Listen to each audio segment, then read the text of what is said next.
Coming up around the nation, an exciting weekend of football action in the MEAC and the SWAC, where some championship hopes and dreams were shaken just a little bit. And we more than lost of a true legend in public address announcing, and it's championship week in Division II. The bus is gassed up, the fridge is full, we're pulling out now, looking ahead to catch you around the HBCU Sports Nation. It's on!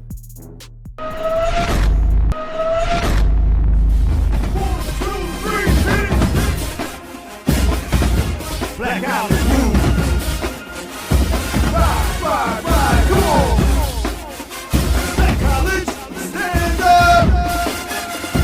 HBCU. And what's the deal, folks? Ready to rock the mic once again from the only spot that drops Black College sports on you like it's hot. It's the HBCU Sports Nation. I'm Mark Gray. Remember, give us a like and subscribe, and also hit the bell so that you can be the first on the block, in the dorm, or wherever to get your HBCU Sports Nation knowledge each and every week right here, courtesy of Smash Entertainment. Last week, topsy-turvy in Division I, Division II, all but set up this week's championship Saturday, Bowie State versus Fayetteville State. I'll have that call on HSRN, Sirius XM. You also have Albany State taking on Miles College. Reginald Ruffin's name I've heard circulating as one of the perhaps candidates for the open job now at Alabama State. But before all that, you know how we like to kick off the show. Let's head to the Highlight Zone.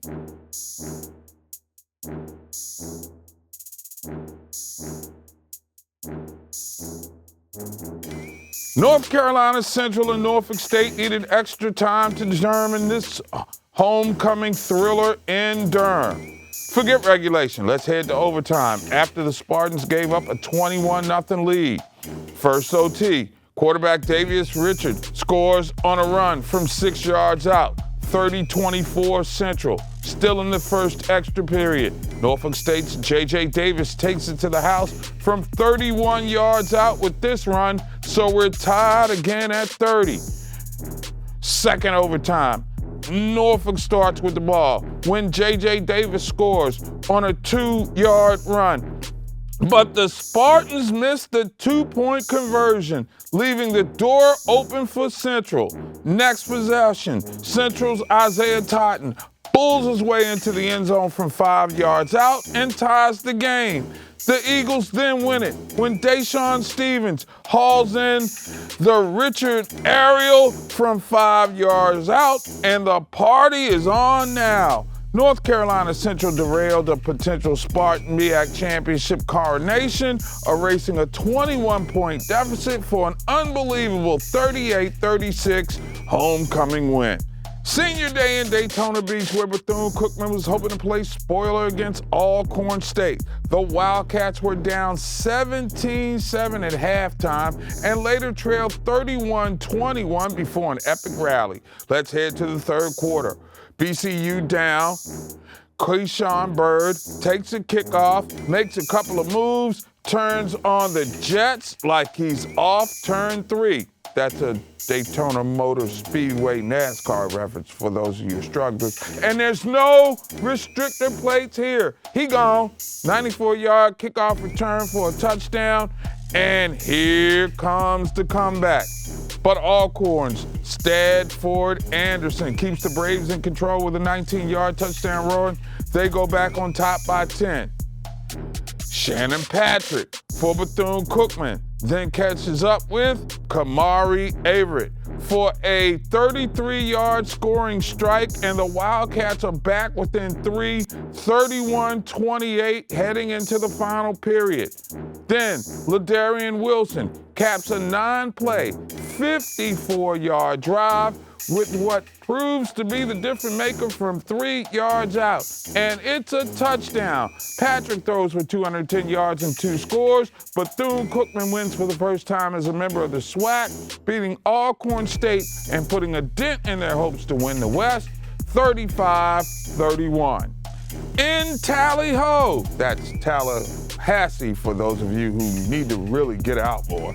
Trying to make a half dozen wins, in a row that is, Florida A&M, first quarter.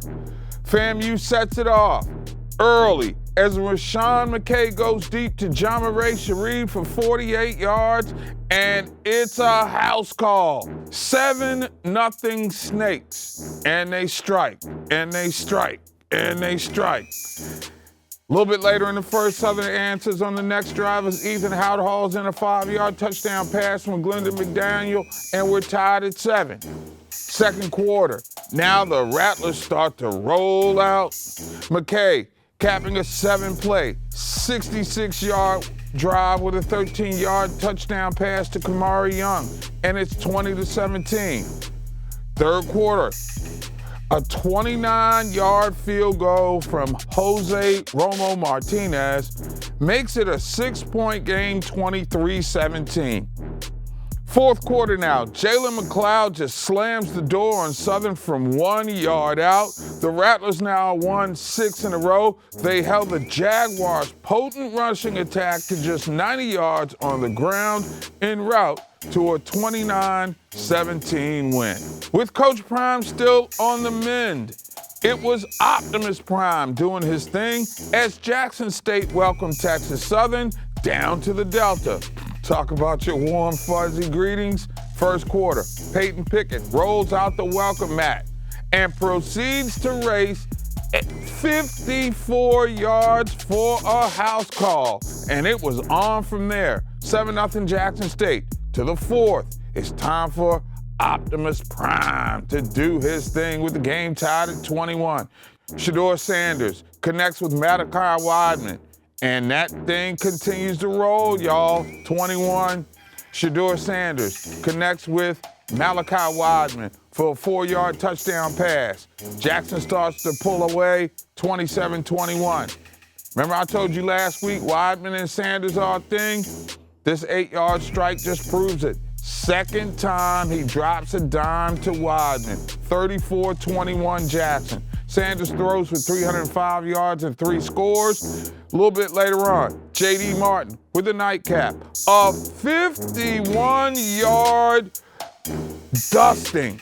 The icing on the cake.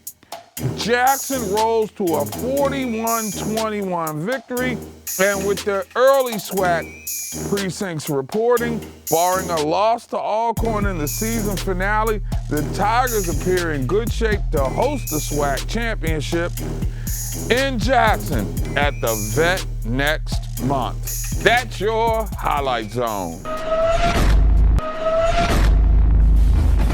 2, 3, hit it. Blackout is moving. Ride, come on. Black College, stand up. HBCU. Coach Richard Hayes joins us right now from Fayetteville State University. The Broncos back in the championship game for the 3rd consecutive year. And Coach Hayes, thanks for taking the time to join us on a very busy week. How are you? I'm fine, and thank you for having me on a very busy week. Oh, the pleasure is certainly ours. Fayetteville State has been knocking on the door, and I'm old enough to remember when Dan Pastorini made it such a famous line. 2 years ago, we knocked on the door. Last year, we banged on it. This year, we're going to kick it in. What have you got to do to finally kick it in? First thing we got to do, as I've been telling the team for the past couple of days, is that we definitely got to take care of the football. You know, the past couple of championship games we've gone into, we went in the game and turned the ball over on the opening possession. They'll pick it up, return it for a touchdown, and we find ourselves in a hole early. And then we have to try to fight and claw our way back out of it. We don't want to give them those gimme-type touchdowns. We got to take care of the football in order for us to be successful. When you look at them on film, defensively in particular, one of the elite teams nationwide in Division II, What do you see and what kind of challenges do they present on that side of the football? They're very, very aggressive defense, 11 hats to the ball philosophy. They're very stout up front. Josh Pryor, Jonathan Ross, those guys, very physical guys we faced the past couple of years. And we know that our offensive line is going to have to really step up this week in order for us to be successful. Now, on the offensive side of the ball for you guys, you've got a number of talented players. Who's the key? Who is the person that has to really either A, step up and be the supreme playmaker, or the glue that holds everything together for your team to be successful? It definitely starts with our quarterback, Kahari Lane. You know, he touches the ball every play. He makes the decisions for the offensive unit. So he's the key, the glue, and everything else that we need in order for our offense to be successful on Saturday. Coach, Fayetteville State is by no means unfamiliar with having a championship pedigree in the CIAA. There was a championship standard set under the late legendary coach, Kenny Phillips. You and that program seems to be coming back. Can you talk about how the historical standard of excellence still filters its way throughout your program? Well, it's kind of funny because I don't talk about this part of it much, but Coach Phillips used to be one of my coaches when I played at A&T. So I knew what Coach Phillips was all about and standards he set for his program. Had an opportunity to coach against him during his latter years of his tenure here. And so I knew what he had expected and what he had built. And I knew, you know, coming in here that it could be a very, very good job and a gold mine if you fill it with talent. So very pleased with where we are and just trying to continue that championship tradition that was started back in 2002. What would it mean to you personally to bring the trophy back to Fayetteville? It would mean everything, you know, all the hard work and the dedication over the last 6 years, recruiting, staying out all night trying to find talent and get them to Fayetteville, and then to get that talent to mesh and be able to put a decent looking product on the field week in and week out. It would mean everything for us to win the championship. That's our goal. That's what we work for every day, and that's what we're going to try to accomplish. I'll let you go on this one. A lot of people look at your conference as strictly a basketball conference, but you look at a team like Bowie, they're ranked in the top 10. You're also ranked in the super region right now. What does this say about CIAA football? Is that, you know, CIAA football is getting better. We're getting a better quality of coach. We got a plethora of good young coaches in the league right now with various ideas and being very creative on offensive and defensive schemes. And so I don't think we're going anywhere. I think we're here to stay. We just need to get a little bit more of that national recognition, which means we need to win a few more games. If we do that, we'll be right there with everybody else. Talent is not the issue. That is Coach Richard Hayes of Fayetteville State. The Broncos back in the CIAA championship game, hoping to scale the mountaintop against Bowie State. Coach Hayes, best of luck to you this weekend. Look forward to seeing you in the Commonwealth. Thank you for having me. 1, 2, 3, hit it. Black out the room. Ride, come on. Black college, stand up. HBCU. He is no stranger to championship week in the CIAA. He is Bowie State head coach Damon Wilson. His number 10 ranked nationally Bulldogs facing the Fayetteville State Broncos for the CIAA title. First off, Damon, congratulations. I know your process starts with winning the North Division, and you've done it again, so congratulations on that. How's the team health-wise going into Saturday's championship game? Well, first, thank you. And all in all, we're in good shape. You know, we just have regular wear and tear on our guys that everybody's going through right now. But, you know, we're very fortunate to continue to play football, you know, in the second week of November. You're a defensive guy. You got to love the way that the defense have been playing consistently at a high level throughout the course of the season. Talk about that. Talk about building around defense and the way that they've played to really be the stabilizing unit on a team that's really, really good. Well, no, it's good. Defensively, Coach Sewell and those guys are doing a great job preparing our guys on a week-to-week basis. We hit some speed bumps in the road earlier in the year, but I think we're playing well right now defensively, trying to create turnovers, do a better job creating turnovers and keeping folks out the end zone. That's something we've been doing pretty good all year. So we want to continue to do that. And I think offensively, we're coming along at the right time. O-line is blocking really well. Opened up the run game last few weeks, which is good, and that helps Jerome throw the ball around a little bit for us. And you really had to patchwork your offensive line together. You got some injuries. You took some big hits in the beginning of the season. I know you didn't want to make excuses, but there were a lot of guys you had to really go down on the depth chart, and they had to, really step up. You went from second string to third and fourth string guys. Can you talk about how that's evolved, and has it made you a better team? I definitely think it's made us a better team. We in Saginaw Valley game, we lost 3 O-linemen, 3 stars, both tackles and our center. 2 were out for the rest of the season. We ended up picking 1 tackle up. But those are our veteran guys. Those are the guys that's been around in the program for a long time. The good thing is, Coach Redis, as an O-line coach, continues to develop the younger guys and giving guys an opportunity and getting them ready to play.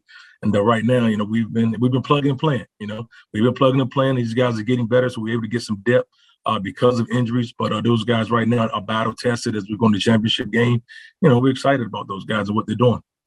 Damon Wilson is with us. He's talking Bowie State football, Bulldogs, Broncos on HSRN for all the marbles in the CIAA. To have played at Bowie and to be doing this is an unprecedented era of football excellence in your alma mater's history. And that's a statement of journalistic fact, bro. I mean, you can look at any analytics, and I can make a compelling argument that there's never been a greater era in football history. But to have been a part of it and having been a part of those lean years, first off, as an alum and as the head coach, what does it mean to be a part of that legacy?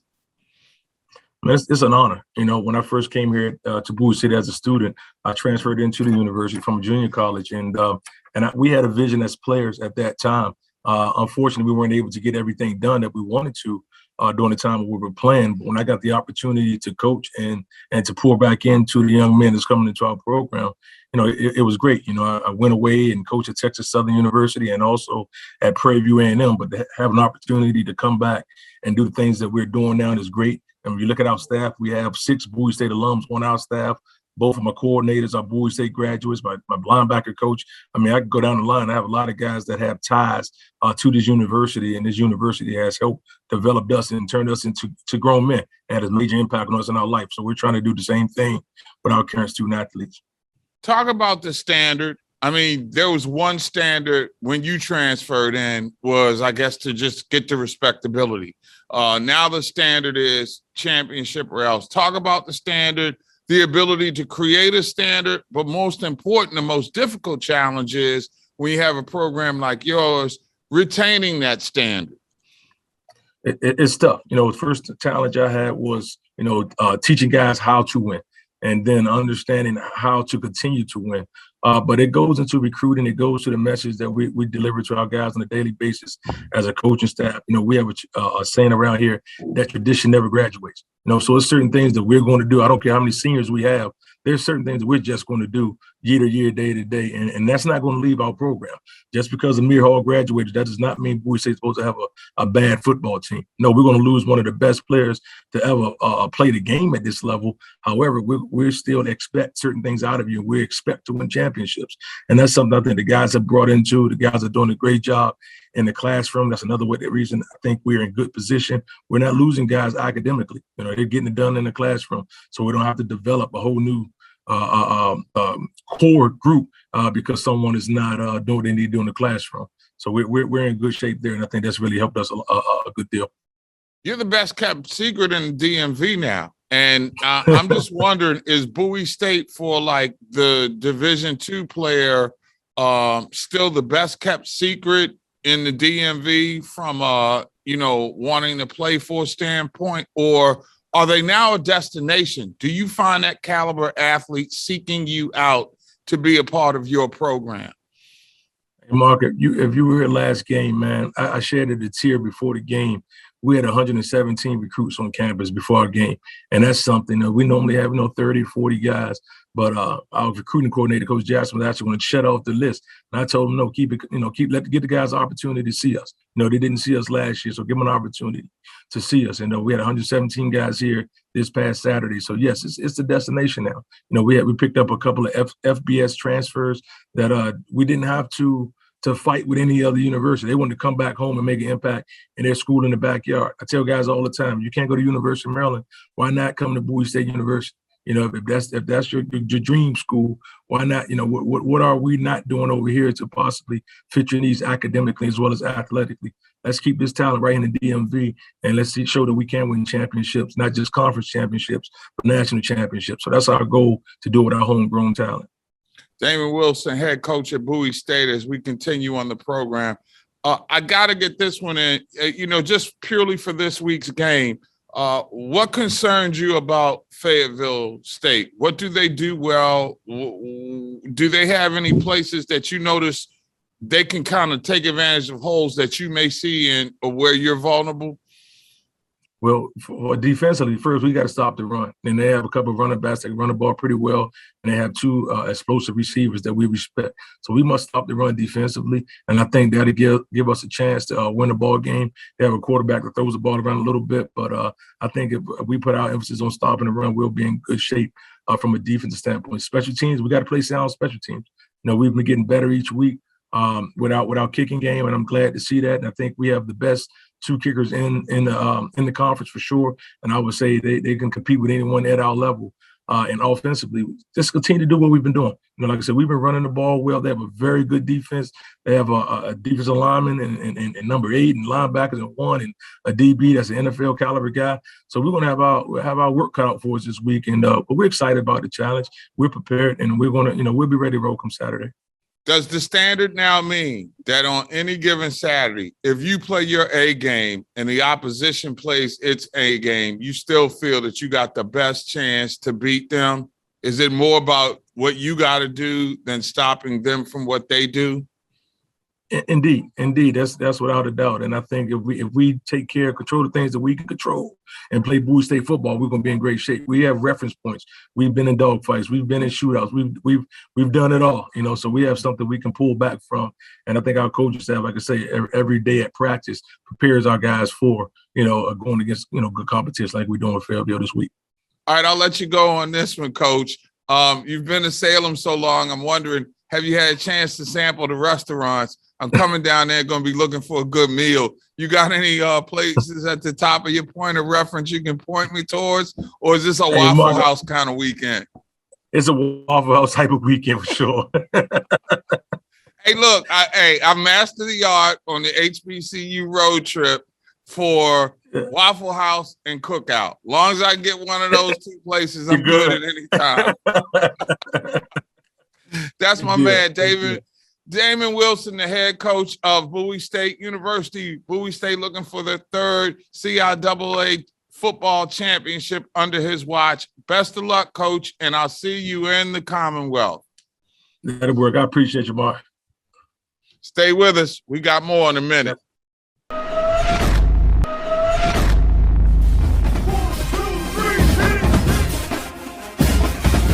Blackout is moving. Ride, come on. Black College, stand up. HBCU. And we're about to meet the starters. Let's go to Jackie Bowe. Good evening, ladies and gentlemen, and welcome to the NCAA Final Four. Was tonight's first-round semifinal game between the Ohio State University Buckeyes and the Huskies from the University of Connecticut. Let's meet the starting lineups. At forward for Ohio State, at 6'5", a senior from Detroit, Michigan, number 23, Jason Singleton.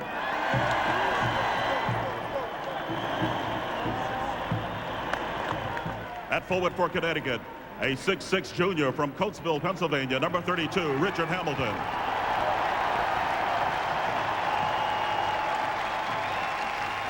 At forward for Ohio State, at 6'6", a sophomore from Columbus, Ohio, number 22, Michael Redd.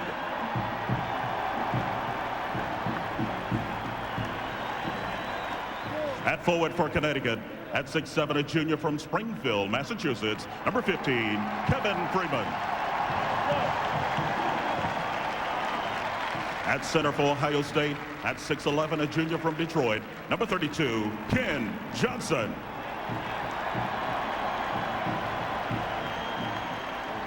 At center for Connecticut, at 6'11", a junior from Katy, Texas, number 43, Jake Bosco.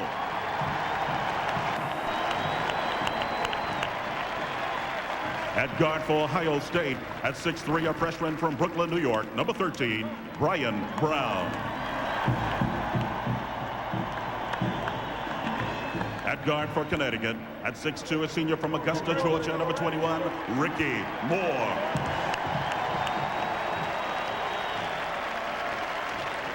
At guard for Ohio State, at 5'10", a junior from Salem, Massachusetts, wearing number 35, Scooty Penn. At guard for Connecticut, at 5'10", a sophomore from Minneapolis, number 42, Khaled Alamin. The head coach for Ohio State is Jim O'Brien. And the head coach for Connecticut is Jim Calhoun.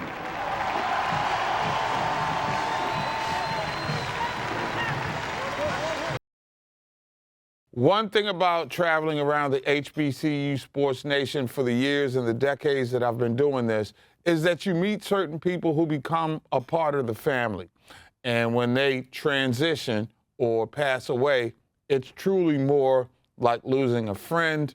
And in this particular case, it's more like a brother.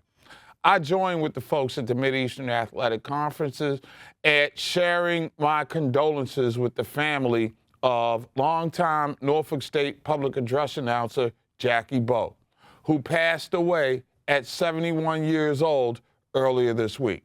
Now, you may not know Jackie's name by name because it wasn't the most famous name in the annals of college sports circles. However, he had been a public address announcer for almost 50 years. And he made history between 1999 and 2003 as the first Black American public address announcer for the Final Four. That's right.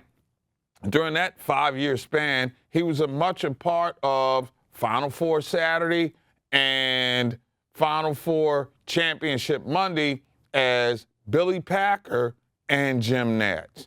He had a great, big, booming voice, but a caring Southern gentleman's personality that was so welcoming every time that you were around him. Even when his health was failing, he spread positive energy. You know, the MEAC itself is in a transition right now.